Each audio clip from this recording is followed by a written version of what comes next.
Axiom Space Mission. NASA, Axiom Space delay. Axiom Mission 4 launch to Space Station. NASA and Axiom Space are postponing the launch of Axiom Mission 4 to the International Space Station. As part of an ongoing investigation, NASA is working with Roscosmos to understand a new pressure signature, after the recent post-repair effort in the aftmost segment of the International Space Station's Zvezda service module.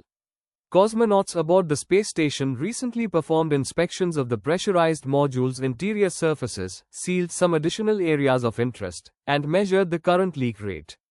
Following this effort, the segment now is holding pressure. The postponement of Axiom Mission 4 provides additional time for NASA and Roscosmos to evaluate the situation and determine whether any additional troubleshooting is necessary. NASA defers to Roscosmos to answer specific questions about the Zvezda module.